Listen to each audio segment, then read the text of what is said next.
A hate preacher calling for the genocide of Jews on the streets of Toronto, or an evangelical church group just trying to feed the hungry?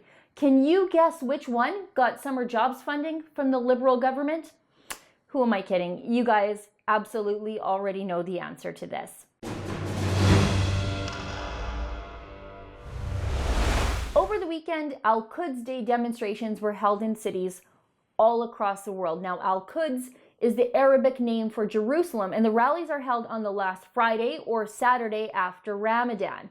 The day was decreed by the Islamic Republic of Iran in 1979, basically to show support for the Palestinians and, oh yeah, call for the destruction of the state of Israel. And of all of the cities in Canada where these rallies are held, Toronto is consistently the worst. Year after year, you can see Hezbollah flags flown on the streets of Toronto, and calls for genocide against Jews are made right out in the open.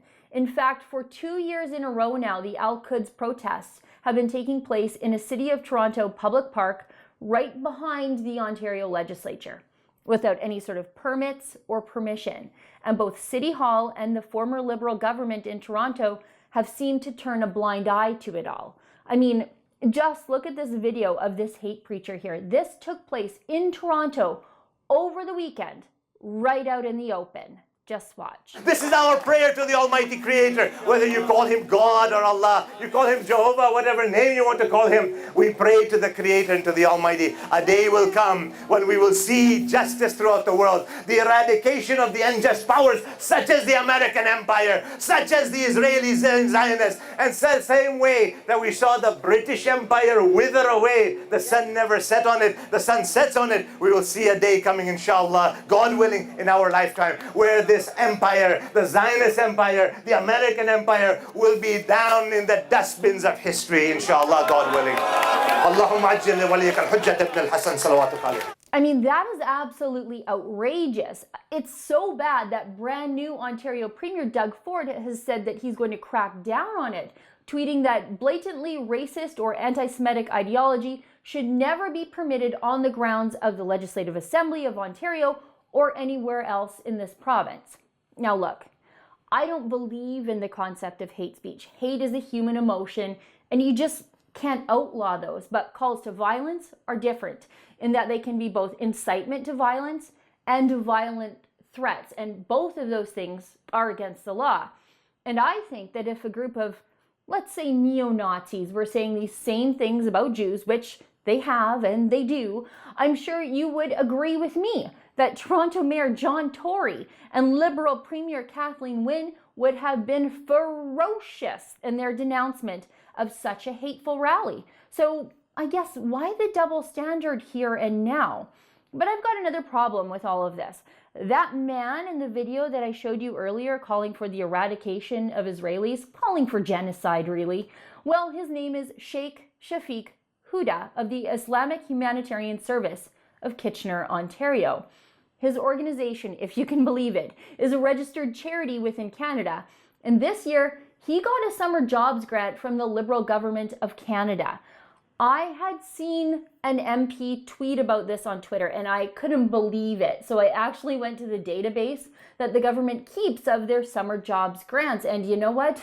Sure enough, there it was, the Islamic Humanitarian Service of Kitchener, Ontario. That means this organization, which seems pretty fundamentalist Islamist if you ask me, must have signed the attestation to support the Liberal Party of Canada's values and opinions on LGBTQ and abortion rights.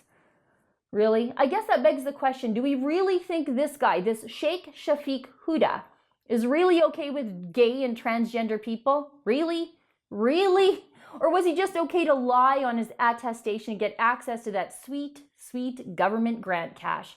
I don't know about you, but I suspect he lied right through his pearly teeth. This guy got a grant to hire people to work in his so-called charity when evangelical groups like the Mustard Seed couldn't get a grant to make sandwiches to feed the inner city hungry, homeless, and poor because the Mustard Seed refuses to sign away their right to be pro-life in the rest of their ministry.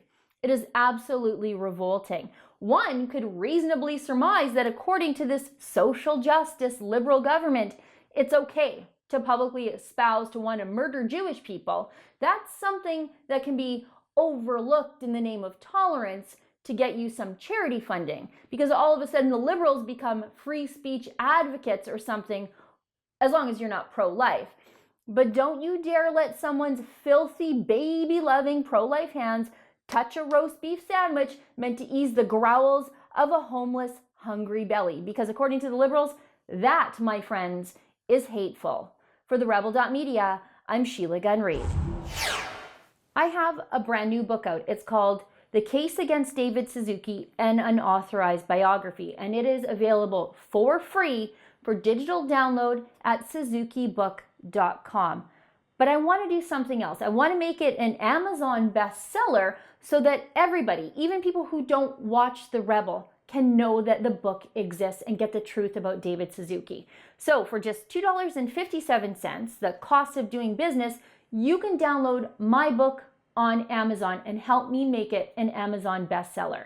That's my book, The Case Against David Suzuki, an Unauthorized Biography. Download it on Amazon today.